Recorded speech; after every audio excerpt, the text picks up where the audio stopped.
leader and you're not exactly sure what to say, how to say it, and when to say it, this video, I'm going to share with you how to not ask for a promotion and a very good time-tested structure that will help you to be able to ask for a promotion in the right way.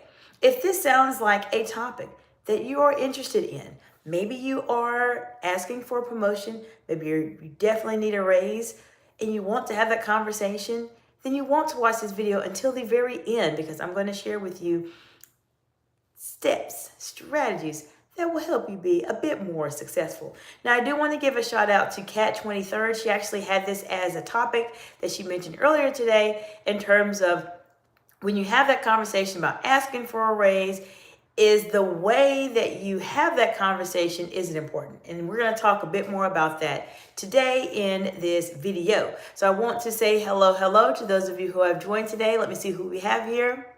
Kat 23rd, welcome Kat, good to see you. I just gave you a shout out on the video a moment ago regarding this topic specifically. Now there's a lot of things that we talk about on this channel and I appreciate the heart emojis. Asking for a promotion and asking for a raise, in my humble opinion, is a high stakes conversation. And on this channel, we focus heavily on high stakes, high pressured communication because many times as leaders, we know how to communicate, but we don't know exactly what to do when the conversation goes under pressure, as I would say. And if you like this information, you're going to learn a lot of information from this channel. I specifically focus on helping women in leadership roles. So if you want some support as a woman in leadership, you're welcome to contact me for an executive strategy session at exciteexcellence.org. If you are a man in leadership or you may be someone thinking about leadership, I guarantee you're going to learn a lot of information from this channel. Now let's talk about it. And if you have any questions, let me know in the comments below. But the wrong way to ask for a promotion or a raise is to go into your hiring manager's office and say, I need a raise.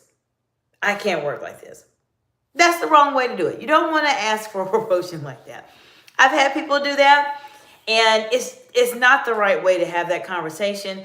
I can guarantee you when you say that, majority of the time, you're probably not going to receive a raise. You're probably not going to receive a promotion whatsoever. So you don't want to go into an office saying, I need a raise, because most of the time you're not going to get it.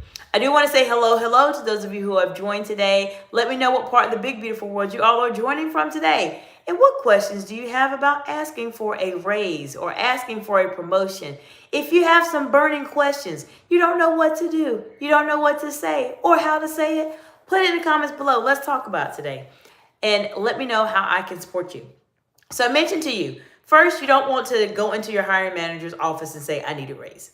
I need a raise, I need a promotion. That guarantees it is probably not going to happen for you. Now, the better way to go about doing this is to make sure that there's a couple things that you have in alignment first. Number one, take some time and schedule a meeting with your hiring manager or your boss. Maybe you have a review coming up. Maybe you don't have a review coming up, but you know you're at the point where you want to ask for a promotion, then make sure you set up some time to meet with them specifically as it relates to this topic. Now, I'm going to share with you more of a advanced communications strategy as it relates to promotions. And this is going to be something that people really don't talk about, but let me explain to you why in just a second. I want to say hello to Kristinelle.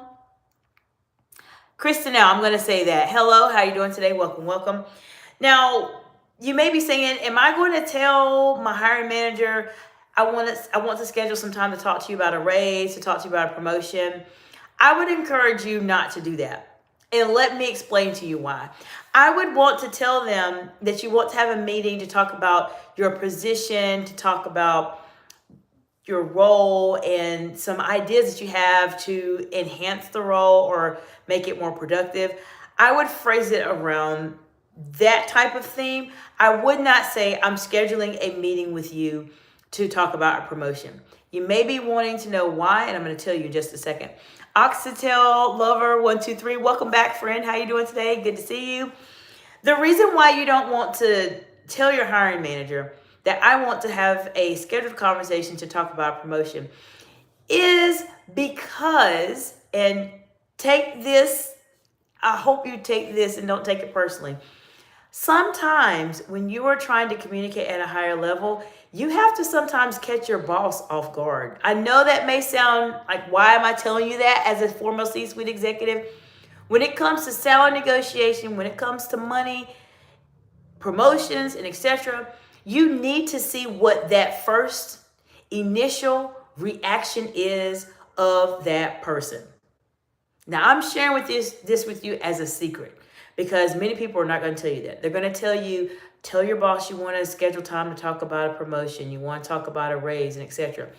You can do what everybody else says, but if you want to be ahead of the game, then you definitely want to subscribe to this channel, but you also want to have a little bit of an element of surprise because you need to see what their reaction is. Because I teach you all in the channel, a lot of times you have to observe what the person says and how they say it. So for example, for those of you joining, welcome, welcome. Glad you're here today. Let me know what part of Big Beautiful World you are joining from and what questions do you have about asking for a raise. We're talking about that today.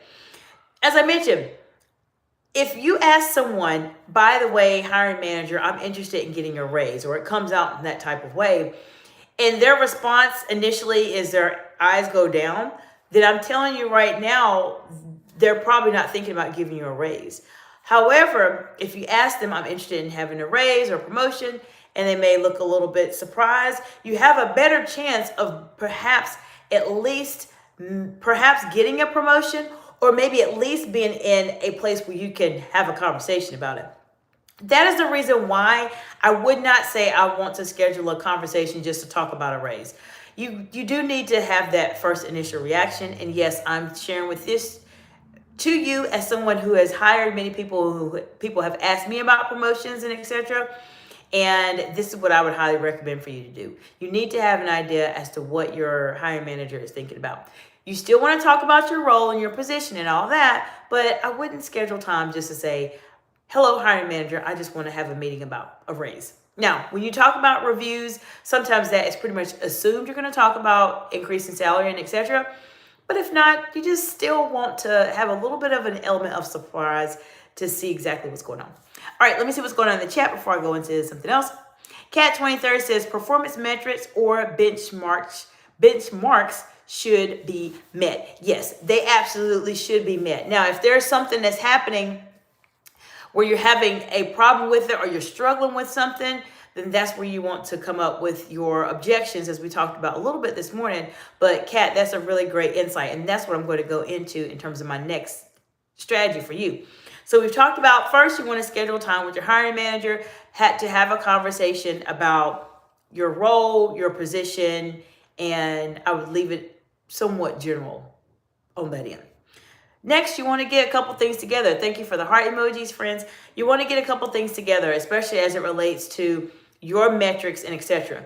Now, if you have some performance issues that you've been dealing with, and we talked about this a little bit this morning during the live, if maybe you're struggling with attendance, maybe you're at the point where there's been some problems with the project, get everything together that you need to get together that will showcase your expertise, showcase the value that you are providing to everyone else, and the money you are saving the company or the money you are generating for the company. All those performance metrics and benchmarks, as Kat mentioned, are very helpful for you to gather together, especially when you're preparing for a promotion. You want to show them that you're doing an amazing job. And if you're struggling with doing an amazing job and you're trying to figure out, well, I don't know exactly what I should say when I'm struggling with this, or I've been struggling with that, that's why you reach out to me for an executive strategy session. I will help you come up with something for sure. We'll figure out a way to make you present yourself as your very best self, being authentic and being truthful, but we'll figure out a way to communicate in a way to where it makes sense to the hiring manager. So we've talked about scheduling a time. We've talked about making sure you've gotten your metrics together in terms of what it is that you've been working on, what your successes have been, and etc. Now we come down to the conversation. I want to say hello to Birdad Dragon Kid. Hello, welcome, welcome. So let's talk about the actual conversation that we're going to have. Now, I'm going to give a very high level overview of this. I could go into a lot more detail on this. And if you want me to, just put it in the comments below. I'll be happy to do that. But the first thing I want to share with you is before you start having those conversations, the actual conversation, I want you to keep this in mind. Asking for a promotion and asking for a raise are most of the time somewhat very similar. It just depends on where you are. But think of it as the most famous interview question that people ask you is to tell me about yourself. Now, I structure and work with my clients to help them say, tell me about yourself in a very unique way that other people do not do. The reason I mention that specifically is because when you are telling about yourself, you're telling about your successes and the things you've done that have been very helpful. When you're having that actual conversation with someone, your hiring manager, you want to be able to present your best foot forward, the wonderful things you've been working on, the growth you've made, how you've impacted the company, and etc. Salary negotiations, I talk about this a lot. Silence is really very, very, very important. So think of a promotion conversation, a raise conversation as almost a combination of tell me about yourself and salary negotiation put together. That's what the main focus will be for this. And I'll tell you a bit more about how to structure that conversation in just a moment. Cat 2030 says, is it okay to research market rates for the role before pitching a raise talk to your boss? Yes, I would say that is very, very, very highly recommended. You need to know what the going rate is. Now, how you phrase that determines a lot. If you're mentioning about market rates, you almost want to have that as information to have in the back of your mind. If you say the market rate for my position is X amount of dollars per hour, and I'm getting paid Y, let me tell you what's going to happen. Your hiring manager is going to say, well, if the market rate is X and we're paying you Y, then why don't you go find a job for X? That very well could happen in this situation. And this is something that I'm going to talk a lot more about, especially as it relates to women, to prepare for these conversations in advance. But having those market rates is something that you want to have, Kat. It is a tool that you will use in your negotiations. For example, Kat, let's say we're going to have this conversation with someone and we're going to incorporate our market rates, our research, and etc. This is how I would phrase the conversation if I was asking to be promoted for a specific role. I would say, hiring manager, it's great to meet with you today. I wanted to spend some time to talk to you about my position in terms of how things have grown and how much I've enjoyed the projects I've been working on. I have been able to produce a lot of value with the organization by either I'm decreasing risk, or I am increasing revenue, or I am increasing bottom line, whatever it is. And I have seen that this has been a tremendous impact on the organization and has helped to improve our bottom line. And I want to be able to do a lot more. And there's so many more aspects of this role I want to do. And I'd like to know if there is an option for us to discuss about increasing my salary based on some of the structure or the needs that you have of your department that I may be able to pick up and assist with based on the expertise I've shown so far. So I would initially ask, is there a possibility for me to get a promotion?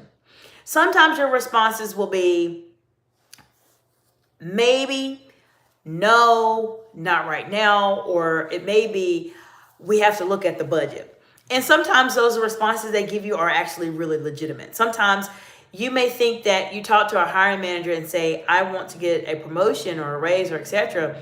And they may say, I have to look at the budget, meaning that they have to have conversations with other people. And that, it may, in all honesty, may happen. That's happened to me many times.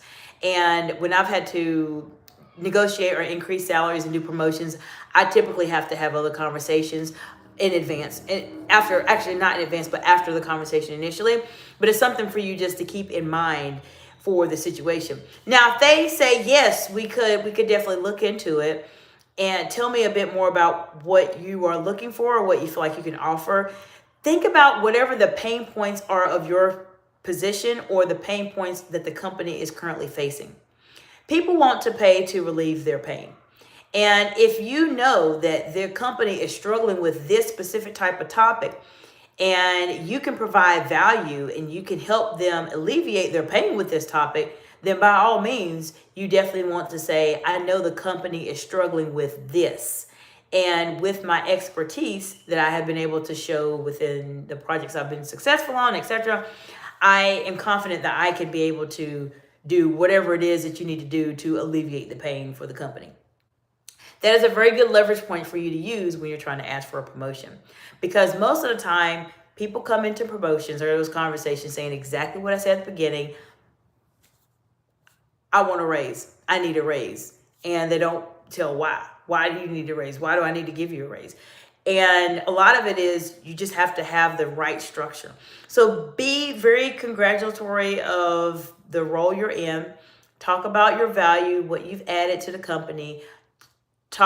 See if there's a possibility to negotiate or even have a promotion.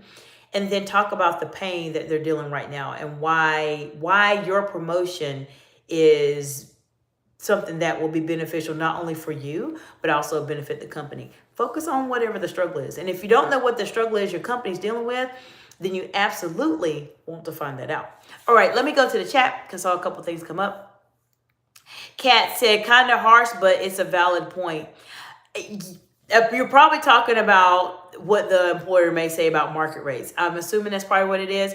Yes, and I'm here to tell you the honest truth. This is not the channel to sugarcoat things and tell you just to go in blindly and pray and hope for the best. I believe in prayer, absolutely, but I believe in strategy as well. And I've been on those hiring manager roles, and I've seen people react positively when people ask for promotions, and I've seen people react very negatively when people ask for promotions. And you just want to make sure that you're prepared. So some things you don't want to say. Definitely not your market rates. You don't need to say it, but that needs to be in the back of your mind when you're negotiating. Now, let's talk about that a little bit, because if they say, yes, we could give you a promotion, what were you thinking about? Then you can say, I was thinking about a salary in the range of X.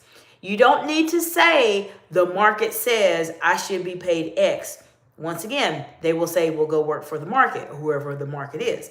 But you just want to have those numbers in mind so you know the market pays this, and this is about where I need to be to take care of my family and loved ones and friends.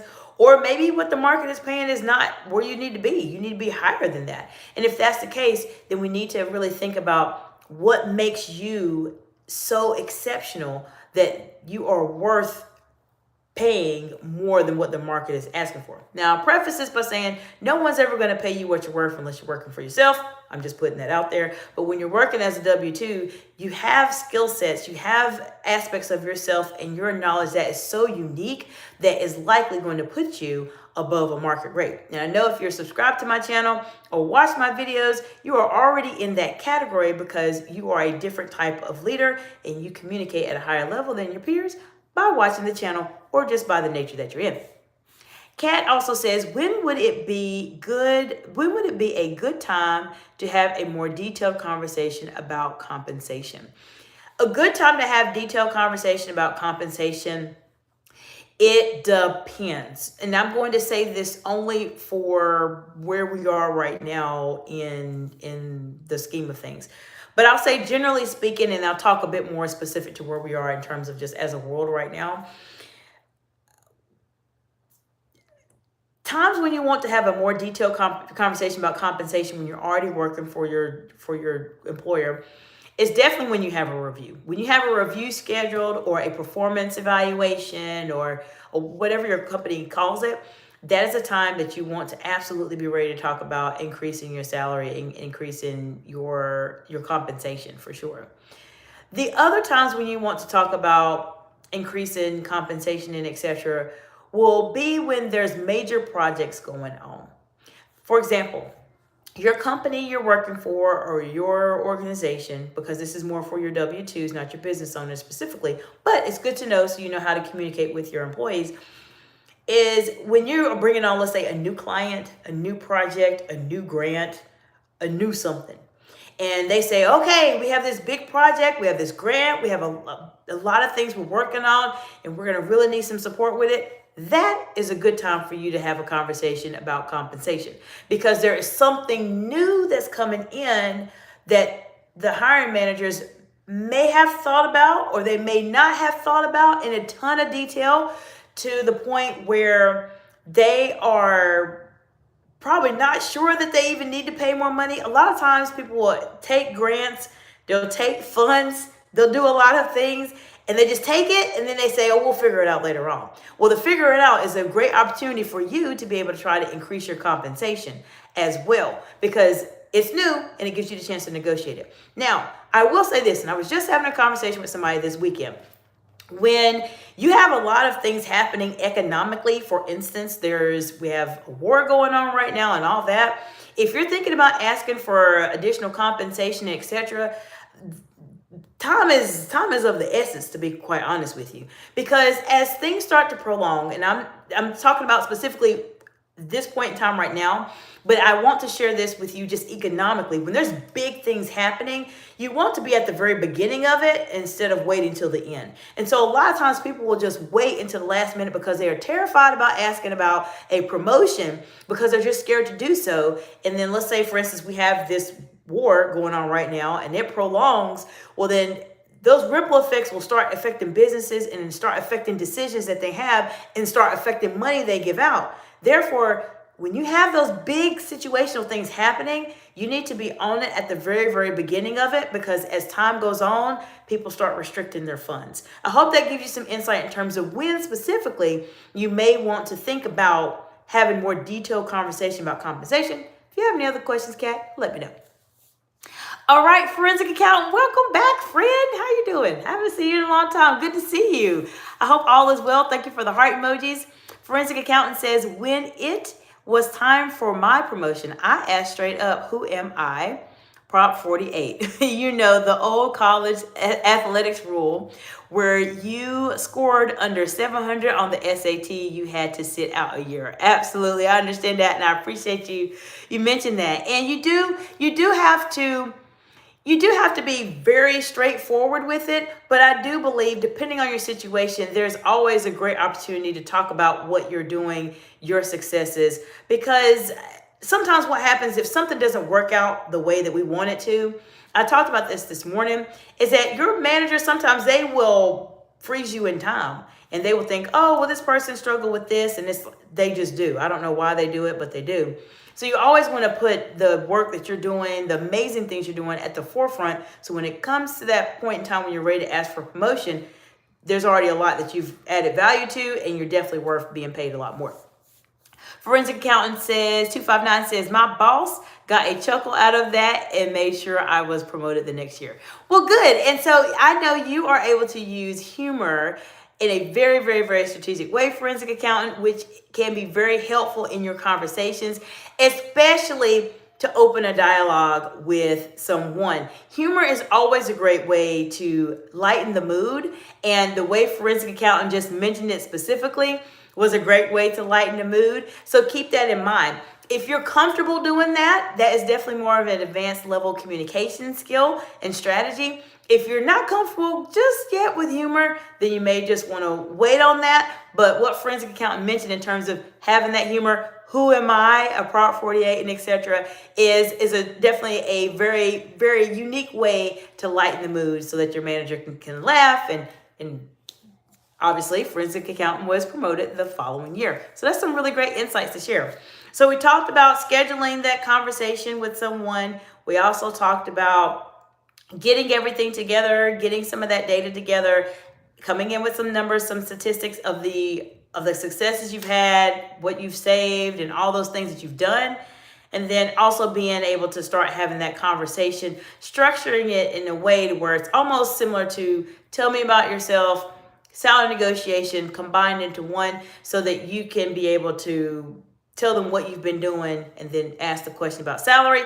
As I mentioned, I would not necessarily just schedule a time and say, I just want to talk about a promotion at that time. I would definitely work it in a bit differently, because for me, as someone that is very highly observant, especially of communication and what people say and what they don't say, I want to see that first initial reaction that they make when I say I would like to be promoted or I would like to have my compensation increase. I need to see that because it tells me a lot about where their mind is at, only because I need to know so I can plan ahead accordingly. Okay, Forensic Accountant says some bosses are literally the just doing my job type. Yes, and they are. And you have to know if those are your type of bosses. There have been situations where I have seen people ask for promotions that have worked with bosses that Forensic Accountant mentioned specifically are the just doing my job type. And automatically when someone asks for a promotion, do you know what they say their automatic response is? It literally is a response with no emotion on it whatsoever. And it's, we can't afford that this year. That's it. That's literally what they will tell you. They will not try to think about it. They will not try to tell you anything about potentially getting a promotion or potentially getting a raise. You have people like that. And the one part about this, in Forensic Accountant, I know you've experienced this, and I'm going to say this because I believe that it truly does need to be said. You will have people out there that are your managers and your hiring managers who will purposely try to prevent you from getting a raise, a promotion, increase in your salary for the sake of them trying to save the company money. And even though they feel like they're saving the company money, ultimately they still work for the company as well. And I see so many leaders try to make their employees work way more than what they need to and be paid way less just to make it look like they're saving money. But in actuality, they're not, because they end up having a lot of turnover. They have a lot of issues that happen, and they're not treating people fairly. If you find yourself in a situation like that, where you have that type of boss that is just doing his job, doing her job, then you want to look for another opportunity, or at least keep your eyes open until you find something that is worth your time. All right, so Forensic Accountant 259 says, my manager doesn't even promote himself. Interesting. Well, there's people like that, and there may be, and you may know some reasons why that person's not promoting themselves. There are people that are like that. There are people that are just, they are happy with where they are in their income, in their lives, and etc. And I will tell you that it's very, very common. Majority of people are happy with where they are and etc. However, I do want to say that at any point in time, and this is just reality, whether you're working at a job or in a position, in a role, things can happen. Budgets can be modified or revised or reduced, and it may get to the point where you lose your job or you are scared or concerned about your job. You know, one of the reasons why I started my business was because I was working in a role as a senior leader at the time. We were working and everyone worked to receive thank you for the heart emojis, receive their bonuses, so to speak. And then the pandemic hit. And even though we have already worked for our bonuses were not going to be paid out to us. Now, eventually we did receive those funds, but during that time period, it was a bit concerning because we already worked for these bonuses and we weren't going to receive them because the company didn't want to give out the bonuses. It was a really good lesson for me just to understand that a job can go away at any point in time. I mean, it really can. So you have to always keep that in mind, especially when you are very highly talented, like all of you are watching this live. Cat 2030 says, what new responsibilities or strategic initiatives could I take on that would justify a higher promotional tier? I would say you need to take a look at what's going on in your company. And if you don't know what's going on in your company, in terms of maybe some initiatives that they're working on, you need to find out. So you may want to schedule some time with your hiring manager and just find out, what is the company doing? Are they sending out any communications to everyone? Find out what's the big vision. What are they planning on doing in the next 1 to 2 years? And just gather data. That doesn't necessarily mean you want to ask them, what is the company doing in the next 2 years? And can I get a promotion if I help you with that? You don't want to do that. You want to be a bit more strategic about it. So Kat, gather that data. Gather data. If your hiring manager doesn't know, they should. But if they do not know, then find out the people that do know. The people that will know will be your senior leaders, your executives. So find out from them, what are some initiatives that they're working on? What are some big projects that they're wanting to have this upcoming year or 2 years or 3 years? And take mental note and say, okay, oh, that's great. That sounds really great. Thank you for the heart emojis, friends. I appreciate that. Say, okay, that's great. I'm glad you told me about that. And then start going to reverse engineer how you can add more value. And you can say, the company is trying to do better with this. And I have a very unique skill set in this. When you start having that conversation about promotions and etc., tie all that in and just mention, I understand the company is going to be transitioning or trying to have a strategic initiative in doing this. I have expertise in doing this, and then start asking for additional income from there. That's what I would do to take on that higher promotional tier. For you, Kat, you just have to get some data. I would gather some data up first. Forensic Accountant 259 says, I had a manager who mistakenly sent an email to his boss asking her, do I have to give Forensic Accountant a raise? Really interesting. Why the manager, sometimes people do some of the most odd things via email and etc. And you wonder, what were they thinking specifically? And if you had a manager say that, I surely hope that you've received a raise, friend. I really do. I'm sure you probably did. But that's really interesting why someone would do that. Sometimes they don't think, or some managers just don't think. That I don't know any other way to say it. Okay, Akesia DeCalis. Welcome back, Akesia. How you doing today? Akesia, of course, the king of Greece, right? Just entered. How you doing today? Good to see you, Akesia. Forensic Accountant 259 says he copied me on the email. So what happened? Forensic Accountant, I'm just curious. What happened, friend? I want to know. What happened after that? Ernest Gray, welcome back, friend. How you doing today? Ernest Gray says, hi, welcome back. Forensic Accountant says, find something you know how to do better than anyone else and work it, in all capital letters. Companies love subject matter experts. Exactly. Kat, that is some really great insights that Forensic Accountant shared. And finding out what those strategic initiatives are, what the plans are for the company, and etc., and finding your level of expertise, as Forensic Accountant said, will be a great way for you to ask for that higher promotional tier based on your expertise that you have. Cat Twin 30 says, is my compensation limited by budget policy or perception of my role's value? That is a good question. And so that's something that you may want to ask. I would say, see what the initial response is to see if you could have a conversation about your compensation, promotion, and etc. first, and see what they say. You may not necessarily, it may come out that it might be limited by budget, policy, or etc. I would kind of let that dialogue just happen, if that makes sense. Sometimes when you're asking a hiring manager to increase your salary and etc., they may automatically tell you something with the budget, or they may say we can't do anything right now because our CEO is telling us not to. I mean, they may say something like that. They may say we're just waiting and etc. Typically, your policy should not have anything to do with your compensation whatsoever. Policy is going to be more on the lines of just overall structure for your organization. Your budget is what's going to be the big determining factor of promotions for the most part. So I wouldn't ask that question specifically. I would try to just have a natural dialogue. Ask the question, do we have the opportunity, or can we discuss a promotion for myself?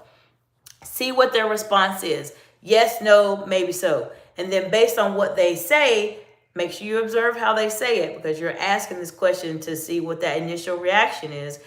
Based on what they say, then you have to take that conversation from there and say, okay, I understand that this is this.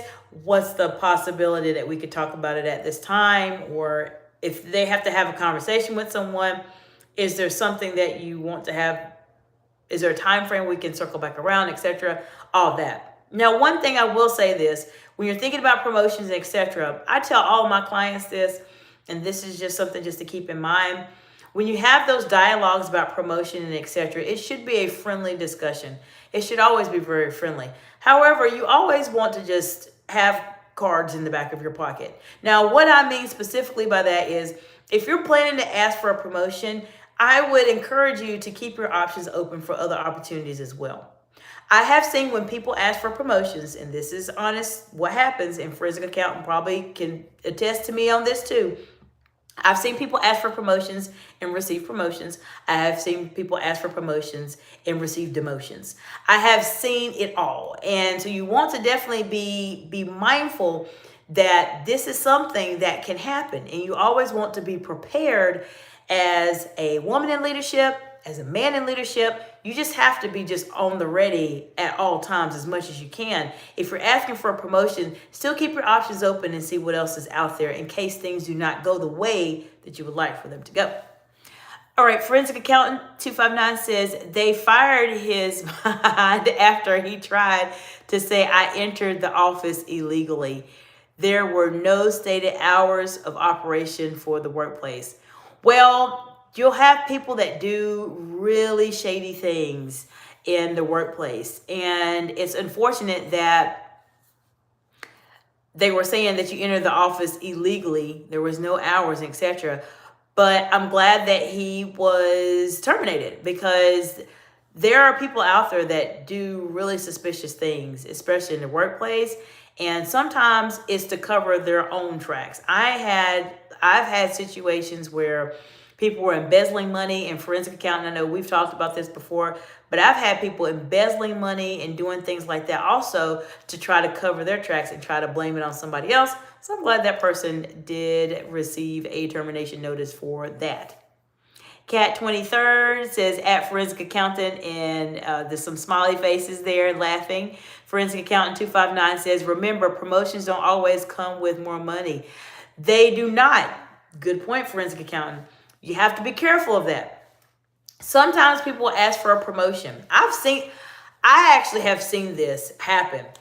And I've been a part of this conversation, and this particular conversation was a bit of a challenge. And if I can go into detail, I will. But sometimes when you ask for a promotion, as Forensic Accountant says, they do not always come with more money, but they come with more responsibility and a fancy title. So you have to make that determination of, do you want to have the fancy title or do you want to make more money? Sometimes it depends on what your goal is at that point in your career. Now, for example, you may be in a situation where you are at a point where you need more money. There's there's no promotion, there's no title that will help you. You financially need to generate more income for your household. You may say, no, I need to have more money and that's it. However, you may be in a situation where you're trying to grow. And maybe you say, if I can get this promotion and they give me the title of manager, supervisor, director, etc., you may say, okay, well, I know you can't give me additional money. That's unfortunate. I don't want that, but I'll be willing to take the position. You get the title, work in the role for a bit until you feel comfortable, and then you use that role or that title as leverage to help you gain additional revenue. I have seen people do that. I've had clients of mine that have done that too, when they are trying to create a stepping stone as it relates to income in their careers. Sometimes people, and it's happened to all of us at some point in our career, where we have accepted a role at the salary that we did not want to be at, and it sets us back financially. And this is the only reason why sometimes people will say, I'll accept the manager role so I can jump up to a director role, or I can transition to a higher level role. It just depends on your specific situation, what you have going on. But Forensic Accountant, that's a really good point. Promotions don't always come with more money.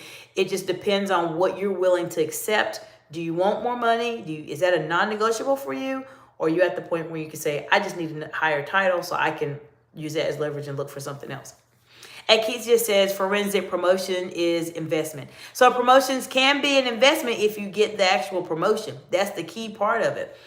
It depends on where you are. It really depends on what your value is, what you're really looking for. If you're looking for status and you can't, and they're not going to give you additional funds, then maybe you take that for a short amount of time. Hopefully, not too long, because I want you all to make as much money as possible.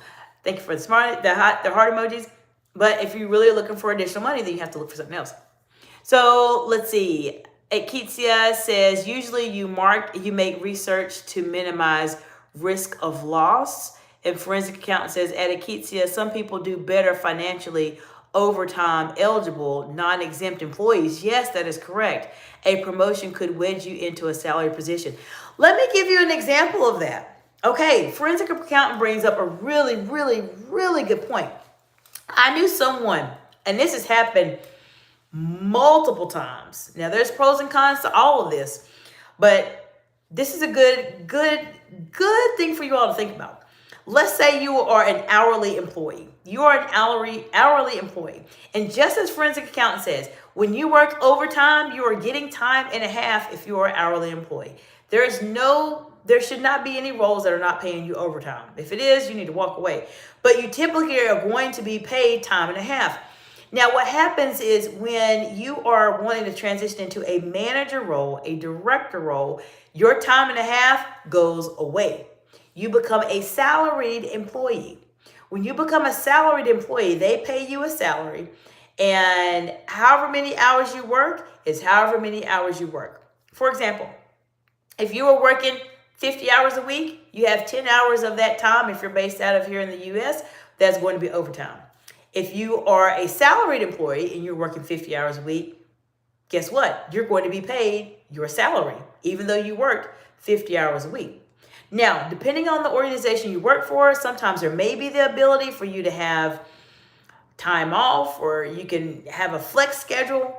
It just depends. But what forensic accountant mentioned is very important for everybody to remember is that sometimes, depending on your role, it may not necessarily be best to transition to a salaried position if you're making a lot more hourly.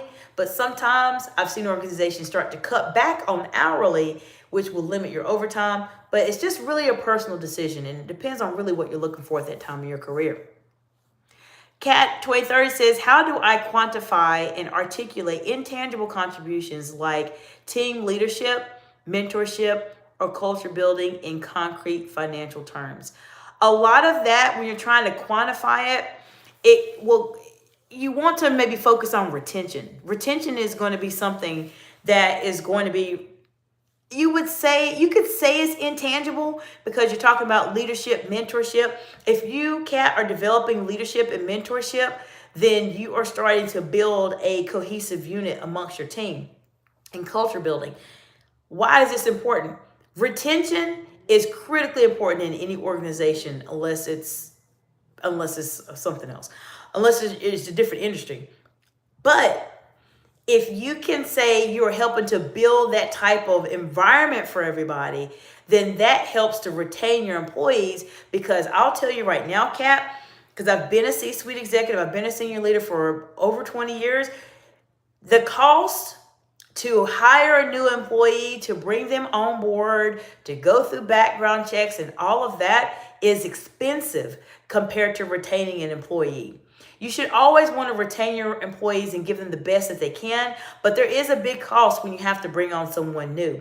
It's not always financial either. It can be loss of productivity, loss of time, loss of a product. So there's ways you can quantify that, Kat, and I would heavily focus on retention as it relates to what you're doing, building mentorship, building culture, all of that helps to retain employees. It costs so much more to lose momentum than it is to maintain momentum. So keep that in mind when you're making that conversation to quantify it in financial terms. Focus on retention. And you can even ask, how much does it cost to onboard a new employee? Sometimes they'll share you what that amount is. How much is it? How much does it cost to actually keep an employee? Now, if you want to take it a step further, Kat, you can be that person. Thank you for the heart emojis and the smiley faces. You can be that person that asks that question that says, I'm working on building culture, leadership, and team building and all those wonderful things you mentioned. I would love to be able to do some type of analysis or some type of study to see how much does it cost to retain an employee by having all those wonderful things you mentioned, and how much does it cost to actually bring in a new employee, so that you can present that to your teams or your senior leaders and say, this is what I've seen. It costs us this money to bring someone new. It costs us this money to keep someone. It's so much more, it saves us so much more money to keep the people we have by building this cohesive unit. That is a way that you will automatically stand out, and that in itself will help you as you're having those conversations about promotions, because as Forensic Accountant mentioned, you want to be a subject matter expert. And I know this is something you're obviously very passionate about. So this is something you may want to keep in mind that you may want to try to do. And that will help you quantify that intangible. Many people struggle with quantifying intangible. But I will tell you that you can quantify intangibles just like that. Okay, let me go to the chat. We have Akesia says, guys, the best thing before any investment or promotion so tell me, let me see, initiative is the research. You do have to research. Yes, we talked a little bit about market research earlier today at Keitsia, which is really important. Okay, Robert, welcome back, Robert. How you doing today, friend? Good to see you. Good to see you, Robert. No, it's been a little while, but I'm glad that you're here. I hope all is going well for you where you are in the world today. All right, Keitsia says you need strong marketing department master employees. This is something that is obviously very important, especially for any business whatsoever. This is something that marketing is really critical. And having your employees market your company and enjoy where they're at with some of the wonderful things that Kat mentioned already would be a great way to do that self-promotion. And Kat, we talked about this earlier today too. When you're trying to build up promotion, build up momentum, there's the part where you're doing your part and you're having those conversations, you're showcasing your expertise. But then there comes the next level of it when people start to see it, when the room starts to see your work, what you're doing. You start creating that goodwill, that credibility that people say, Kat is the best person at this. Kat's great at that. Kat's great at this and all these things. And then everybody starts to notice that Kat is amazing. And so when you're at the point when you're having that conversation and you want to say, I'm interested in getting a promotion, your hiring manager's already heard, Kat's amazing. She's doing great things, or Kat's doing this, Kat's doing that. And that helps to build up that momentum where people say, well, gosh, Kat is really doing an amazing job. And we need to give Kat a raise. All right, Akesia says retention as long as it meets your initial high standards. Akesia, that's actually a really good point that you bring up, because sometimes what happens when you are retaining employees, not everybody, but sometimes the standards can go a bit lower. And so Akesia, you bring something up that's very valuable, because that can actually happen. I've seen that happen too. And you do want to make sure that you are maintaining those high standards. But I will say, excuse me, the only reason why that becomes an issue is if your hiring manager, director, or etc. have not been maintaining those high standards either for themselves or for their team. Typically, when those standards start to erode away, there's something wrong with the system. I say this a lot of times to my one-on-one clients that I work with. There's something wrong with the system. There has to be some type of way for you to say, this is how this person is communicating. I know, Robert, we've talked about that a lot, about developing the system and coaching and etc. And there has to be some way for you to make sure that your existing talent is still operating it at that high level. That comes from assessments, that comes from conversations with them. What do they need help with? What do they need support with? How can we make this workflow or this process better? It's definitely a collaborative effort. But Akesia, you bring up a really good point, and I appreciate you so much for mentioning that. Okay, Akesia says they. I knew what you meant. Thank you. I appreciate that. And Kat says, Kat is amazing indeed. Yes, Kat, high five, of course. We know you're amazing, Kat. That's why you're here. So absolutely, great. I appreciate you, Kat. So that I hope that gives you some insight in terms of how you can turn those intangibles into tangibles. Many times we struggle with that, but just know that there's a way. And if you ever need help with it, then you're always welcome to reach out to me for an executive strategy session, and we'll dive into it. Akitia says, invest initial to master employees and good personalities.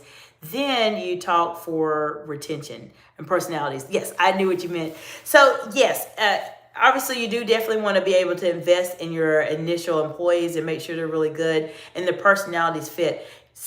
I will tell you what happens a lot of time, and you all let me know in the comments below. Please let me know if you've ever experienced this. I have. I know I can't be the only one, but let me know if you've experienced this. I call this, and this is something I have noticed a lot that happens in larger businesses or etc. When they lose somebody, they start to have what I call warm body syndrome. They feel like they just got to bring somebody in. It doesn't matter who they are. We need somebody to fill this role quickly, like immediately. They forget about their personality. They think they don't really care about that. They just need somebody, a warm body to fill in the seat. I've seen that. I've seen that happen a lot. And this is the reason why you start noticing companies start to have very high turnover, because they're just hiring just a warm body, literally, to just be in the seat, to help them out, to do whatever the task is. They don't think about necessarily the personalities of the team, the dynamics of the team. How does this person work together? How does Akitia work together? How does Kat work together? How does Robert work together? How does the forensic accountant work together? They don't think about all of everybody as a whole in terms of how everyone works together to see if this person they want to bring on board will complement the team or will they hurt the team. You may have a team of people that may be very highly analytical, and this is what they do. You may have someone who is not as analytical. Well, that person is going to struggle on the team because your team as a whole is highly analytical people. Or you may have someone or team that is just the bubbliest group of them all. They just laugh, they talk, they do all kinds of things. And you may have someone who is just highly analytical that doesn't want to talk to anyone. Well, they may struggle a little bit with the team. So you want to just look at the dynamics of your team as a whole and determine, is this person going to help it or not help it? And if they're not going to help the team, that's okay. There may be a good place for them that they may be better suited based on their personality. Example of this that I can think of off the top of my head is IT. I've worked with so many IT professionals over the years, and I have noticed that IT, depending on the role, some of the personalities are very, very sociable. Some of the personalities are not so sociable. And it just depends. You have to make sure you have that right type of mix in that environment.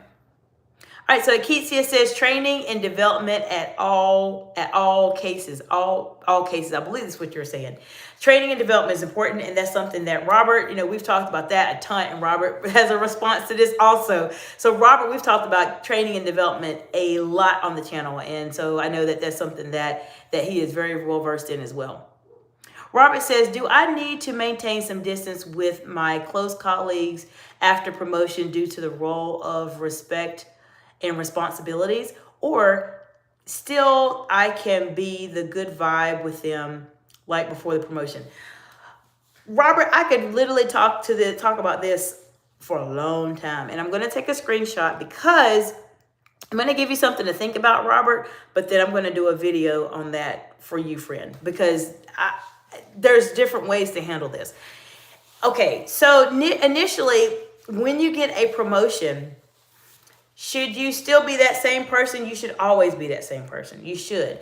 But there comes a point in time, Robert, when your peers will start to notice that Robert is stepping into that next level of Robert, that very best version of Robert, right? And you still want to be yourself, but you still have to conduct yourself in a way to where you're different. Does that make sense? You don't want to necessarily, and Robert, you're not like this, but I've seen people do this. I've seen people get promotions and they literally just like, oh, I have a promotion and this is just what I do. Everybody else is below me. You're not like that, right? But I will say that there is a point, Robert, where you do have to remember that you did receive a promotion for a reason, because you're doing something really well, you're doing something really great. And so continue to work and really master that expertise you have, and just know that your colleagues will start to see a difference, because the Robert that was promoted is the Robert that's going to continue to be promoted and continue to be promoted. And sometimes when you're with your peers and your colleagues, they may not necessarily be at that level with you just yet. And that's okay. You may be the example to them, to show them this is what you need to do, this is how you need to go, this is how you can really develop and be promoted. So you still want to be yourself, but remember, there's a point in time where you're going to be a little bit different than your colleagues and your friends. That's just quite honestly what happens. And it should be that way, Robert, because you are elevating. And sometimes when you elevate, people may not be at that level with you, and that's okay. But you still want to be Robert. All right, Akesia says, you are giving great examples. Thank you, Akesia. I appreciate that. Millie Arans, welcome back, Millie. How you doing today? Good to see you today, friend. And Akesia says, you wear a nice watch. Oh, okay. Thank you. Yes, I do have. I have my Apple watches that I wear. Thank you so much. I appreciate that. Forensic Accountant 259 says, yes, you should. Just don't gossip yourself out of your job. You might slip up and reveal too much. That's actually a really good point. And that I'm glad you brought that up, Forensic Accountant, because there's sometimes what happens, Robert, and what Forensic Accountant is talking about is that when you are trying to be that person that is the same, but you have been promoted, you can either go to the level up or you can stay where you are. And what happens a lot of times is when people, they feel like they have to be with their peers, they may start learning more sensitive information about people, about projects, about initiatives, about a lot of things. And they may decide that they want to have a conversation with their friends about it. Now, remember, when you're promoted, you can't do those things anymore. You have to be very, very mindful and very structured and very intentional about how you are communicating with your friends. Because if you decide that you want to talk to them about everything that happens, companies doing this, companies doing that, then you basically are just the same person. But if you decide that, okay, I know that the company's working on this initiative, they're working on that, they may be having this restructuring, you keep that to yourself, because that's what leaders do. Leaders share information when it's time to share it. They can't share every single thing, and they can't gossip about everything too. When you're stepping into that promotion role, which Robert, I know you already have, you have to be mindful that there's a lot of gossip that happens. And even leaders, Robert, that have been promoted, that I've seen that have been CEOs of large organizations, they still gossip about random things.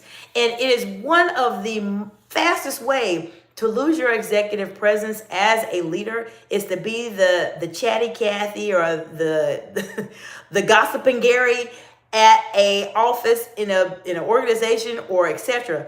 Because that right there is not the way leaders need to communicate. So you have to communicate a little bit differently. And that gossiping part of it, if you're with your peers, you don't have to necessarily not be with them, but if you're at their level too long, you'll keep acting like them. And remember, you've been promoted, so you still have to conduct yourself in a different type of way. Think about the way that you want to be presented as or be perceived as in this newly promoted role. And based off of that, that's how you need to start acting. Whoever that best version of Robert is the person that you need to present yourself as all the time. Robert says, thank you, smiley face. You're so welcome, Robert. Kat says, is this culture capable of recognizing individual value, or is systemic warm body syndrome baked into the organization's DNA? I would say it's a mix of both. Kat, it just depends on where you're working at. It depends on where you're working at. Some organizations really do value the individual. They do. But there's some individuals that simply do not. And you have to be careful of which organizations they are. Some of your larger corporate organizations, it just depends. They may be that type of assembly line type of organization. You just have to find out. And a lot of times, the best way for you to find out, Kat, is by observing.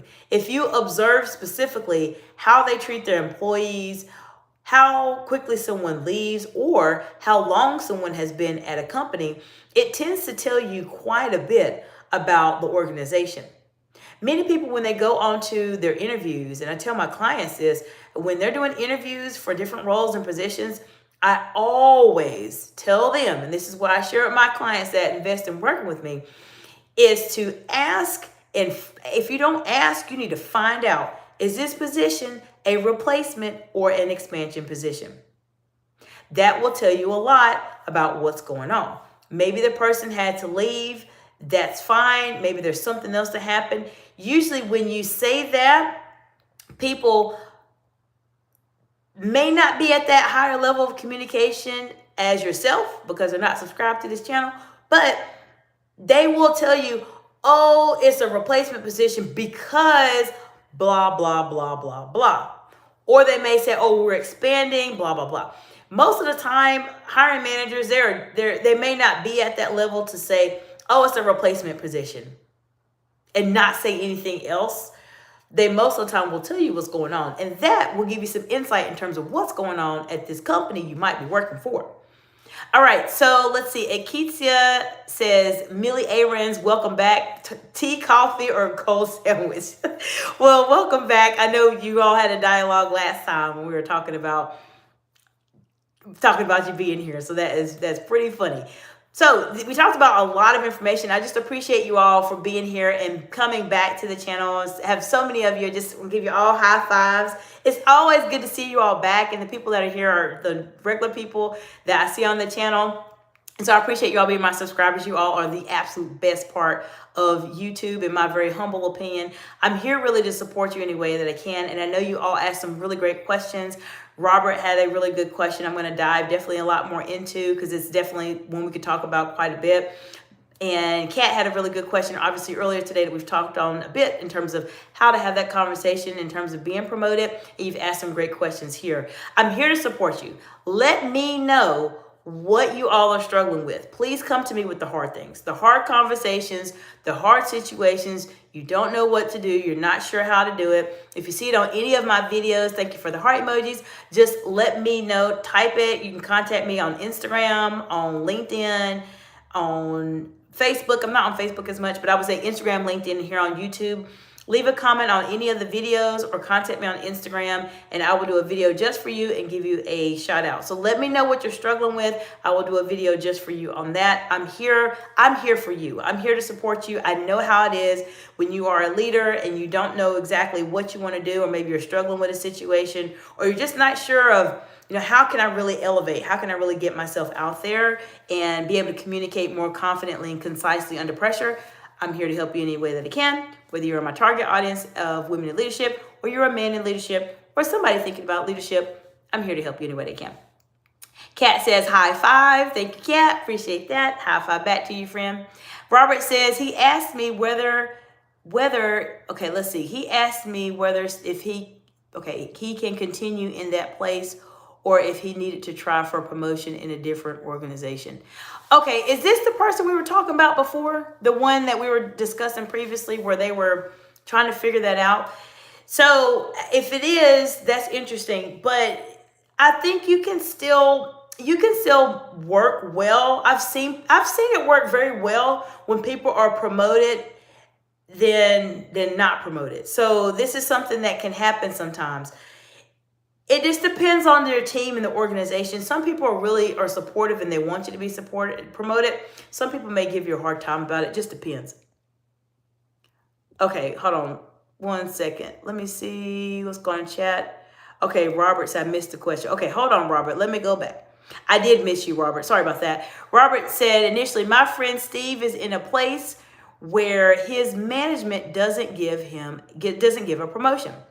He has been at first level user for many years. He is saying he is too comfortable with a high salary and easy work. All right. And so then he asked if he can still continue in that place or if he needed to try for a promotion in a different organization. Okay. And Robert said he is in a coin flip situation. Okay. Like, what do I choose, being a high pay, easy work, or look for promotion? Well, yes, it is somewhat of a coin flip, but I think the thing that you mentioned to me that as I read your response, initially what Steve said, Steve is at a first level for many years and he's too comfortable with the high salary and easy work. We kind of talked about this, you and I talked about do you want to keep working at an easy job, make good money and do something on the side or not? But I would say specifically we're going to focus on Steve, and we're focused on Steve as being someone you're working with. It depends on what Steve is doing. Steve is obviously saying he's not comfortable. He's not comfortable doing high salary, easy work. Therefore, Steve probably needs to look for another opportunity if that's what he feels like is going to be best for him right now, especially if he's at first level and his department doesn't give promotions. Are there any other roles that Steve could potentially apply for that are within the organization that may allow him to stay within the organization where he could potentially get a higher salary? That'd be maybe my first line of thought would be if Steve wants to stay at the company. I would have Steve talk to Human Resources and maybe have a conversation to say, I would talk to Human Resources probably to say, I am interested in maybe being a bit more challenged. I'm just wanting to see what positions could potentially be out there and have that conversation, because Steve's been there for many years. So at this point, I would say Steve needs to just take a look and see what opportunities are maybe within the organization, have that part going.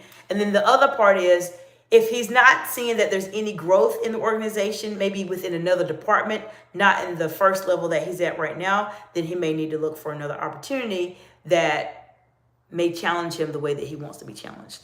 I hope that gives you some insight to think about. Aketia says, question, if you are owner of a hotel company and your company is successful, will you think to expand in a different sector, a product sector? It just depends. It depends on where you are and what you want to do. So if you have a hotel and you're very, very successful, I would say, and I've had a lot of conversations with many millionaires, many billionaires, and I will tell you what they tell me and a couple other people that are on this group that we're in. If you are working on something and you have a business that is very, very, very, very successful, make sure you keep that business as being very, very, very, very, very, very successful. If you decide that you want to go into a different sector or a product, just make sure that different sector or that product is not going to impact your hotel. Meaning that there needs to be some capital that you have or you acquire for whatever product or whatever sector that you're trying to go into, so that you can have that product or sector working in it. You can kind of test it out before you just maybe deviate or split your productivity. So always keep your main hotel as being very, very successful. But if you want to do something different, just try to think of it at a smaller scale first and then test it out. And if you see it start to gain traction, it start to grow in terms of your product and etc., then start allowing it to grow. But they talk about this a lot in the group that I'm in. A lot of millionaires and billionaires, they do say just focus on what is making you revenue. And once you get that nailed down, make sure it's in a good place where it's continuing to make revenue. Then you can test out something else and just see how it works out. I hope that gives you something to think about to help you there. And Forensic Accountant says, depends on the age sometimes too. Yes, and I believe you're probably talking about Robert's friend more than likely. But yes, it just depends on where they are in life. Like what does Steve, I'm assuming you're talking about Robert's friend. Let me know if I'm incorrect. It just depends on what does this person want to do with their life. Do they want to have a more challenging life and make more money? Or do they want to have a more easy life and maybe make a lot of money and start their own business on the side? It just really depends. Kat says, how do flattering hierarchies, gig economy models, and remote work trends amplify or reduce warm body syndrome? So very, very good. I would say it actually causes, it can cause some challenges with it, because people right now are more gravitating toward the gig economy. They are. This is definitely the creator economy for sure, and remote work. And so when you have those physical roles where you just need that warm body, just I need someone physically sitting here, it's a little bit harder because people don't want that anymore. The pandemic has taught many people many things, and that we value our time a lot more than being physically tied down to some place. And I do believe that it does impact it to a certain extent, because I can tell you a lot of people I communicate with now. I actually had a client of mine that was looking for opportunities, and my client specifically held out on opportunities because my client could have worked anywhere that the client wanted to work at, but they waited to find something that was completely remote where they had a lot more flexibility. They could have already taken another opportunity, but they decided to wait. So I believe that our mentality is changed. There has been a shift in terms of how we value our time. And I do believe that impacts warm body syndrome, because a lot of people just, they want to do something a little bit different with their life. And Akesia said, congrats. And Robert says, okay, ma'am, thank you. I will be back soon. Bye. Well, bye, Robert. Good to see you again, friend. I'm so glad that you're here. And I always appreciate seeing you here. So we talked about a lot of information here, and I appreciate you all so much for giving some amazing insights. As always, Robert, Akesia, and Kat, forensic accountant, Millie saying hello. I appreciate you all so much. Let me know what questions you have, how I can support you. Are there any topics that you want to learn more about? I focus a bit more on those high stakes, those very high pressured conversations and situations that come up. Feel free to not be afraid to ask me anything, especially as it relates to professional development and leadership development, because I know it can be somewhat challenging out there in terms of trying to figure out what you want to do, how you want to navigate these situations. How can you really start to present yourself as the author, the leader that you want to be? So let me know how I can support you. We've talked a lot about promotions, and I'll keep talking about that a bit this week to help our audience be able to grow as much as they can, depending on if someone asks me a question in the meantime. But I will definitely give some insight to Robert's question about being promoted, having those, and thank you for the heart emojis, having those conversations with your peers and navigating that, because it can be a very healthy promotion, and sometimes it can be a bit challenging too. All right, Aketia says, you are beautiful and two brains in one. Well, thank you, Aketia. I appreciate that, friend. And thank you for the heart emojis. And Aketia says, knowledge and fun forever. Absolutely. Definitely like to have fun on the channel. We've talked about so many wonderful random things sometimes. Thank you for the heart emojis. We've talked about Bitcoin, multiple streams of income, social media, trolls on YouTube, cars, which is a favorite of mine. We've talked about dropping off kids. We've talked about random things on the lives. And that's why I appreciate you all so much. And I'm really glad to just be a part of your journey any way that I can. I appreciate the heart emojis. Let me know if you have any questions, and I will see you all in the next video. Bye for now.